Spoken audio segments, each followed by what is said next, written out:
Okay. We're going to fast forward this a little bit. I'm going to just dive right into the handouts that everybody has. Okay. This is kind of like the very first page is a little bit of a syllabus. Roughly, we're going to be following this order. We'll be switching up a little bit because I think we need to cover specifically purchase orders and credit memos in the morning for some people to get out of here. Patrick is getting. Yeah, our itinerary showed 8 people today. Yeah, So you guys multiply just a little You bit. guys bait and switched us. Yeah. Okay, the first area is setup. I'm just gonna basically show you it exists. I'm not gonna get into it a whole lot because this is an area that EDI manages, but this is kind of like some of the background area that makes accounts payable work. I mean, like one thing that's significant is this checkbox here. It makes it mandatory to put invoice number on your vendors. Looks like there's some customizations for the due to froms. Previously in other classes, we've talked about the number series, and this is where this is set up specifically for payables. This is what drives your vendor numbers if you have them auto set up. Your quotes, your PO numbers, PI numbers. We have some other defaults in here, general posting groups and their business posting groups. So when you set up vendors, those values automatically get populated. And that's about it as far as the fast forward version is here of this area. Okay, another setup area. Now I'm going to be spending the day in OFL, and I know that OFY is a little bit different, but conceptually what I'm going to be talking about is the same amongst both companies. Again, something that we've talked about quite a bit in our other classes is the posting groups. And why that is significant is because when you enter your POs and your purchase invoices, and you enter your lines are only your expense side of the entry, okay? But when you're posting your invoices, you're actually, the underlying effect is a journal entry in the general ledger. And the way the system knows what payables account to go to is you have a vendor posting group set up on each vendor, okay? And in OFL, there's only one posting group. I think in OFY, there's more than one. There's one. There's only one there? Okay.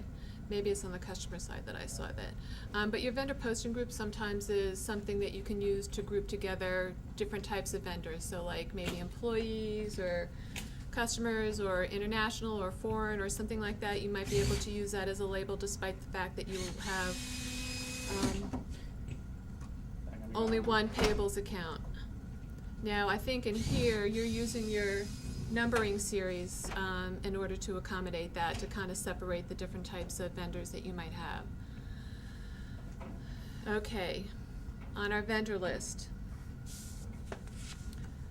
So yeah, see, I think your numbering here, if we page down, there's the C's stand for customers, I think the E's stand for something else, employees. And then I think you have a series of V's down here that are actually your vendors. And in this particular area, this is what's making the distinction between the different types of customers. You want to do the save view, the filter in the save view for those? Yes, sir.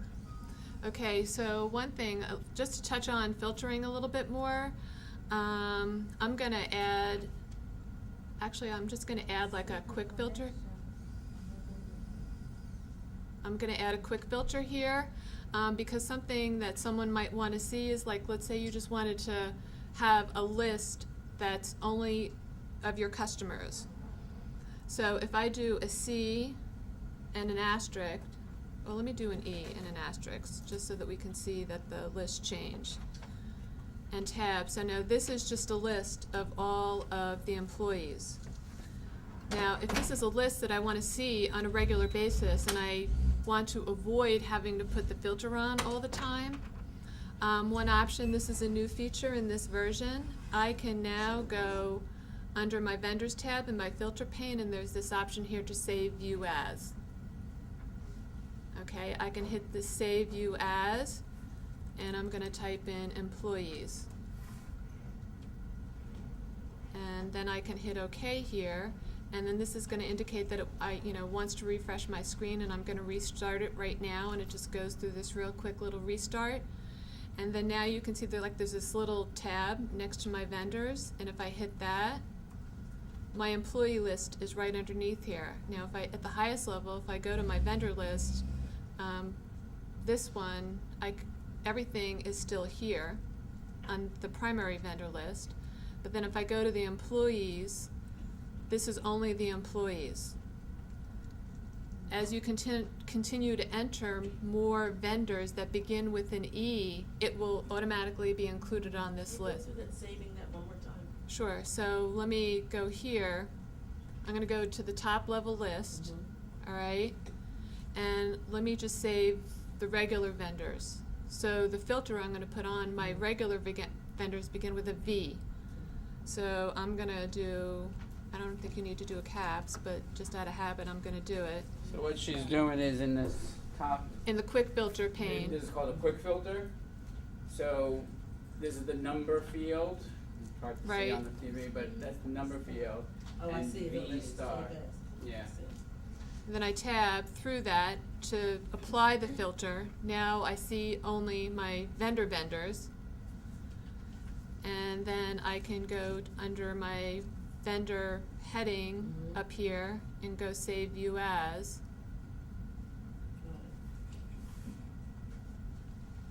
And this one I'm just gonna call regular vendors. I don't know what that's gonna do. I'm gonna call it vendors. And then this is just gonna add another list underneath here, okay?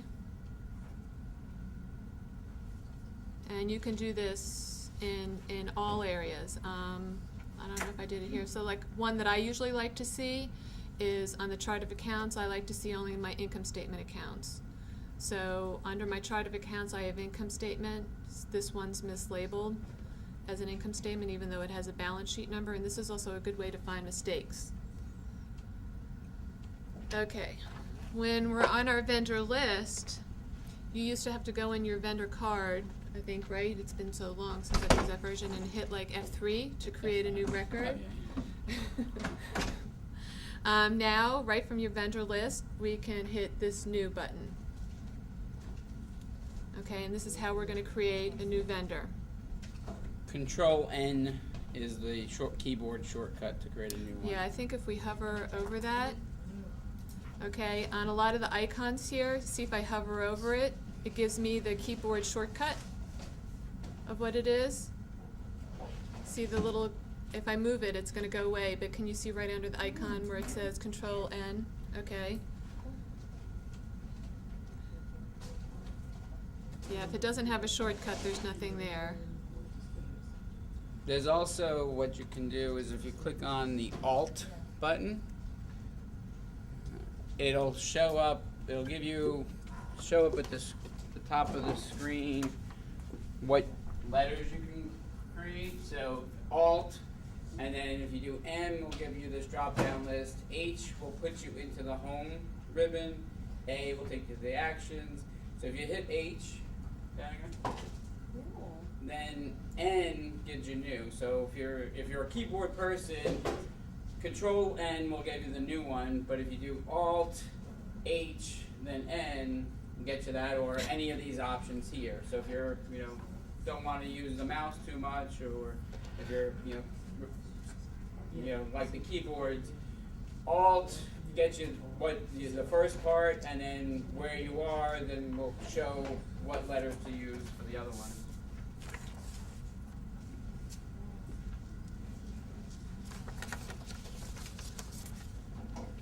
Okay, so I'm gonna hit create new, and then did you, is this where we did the, okay.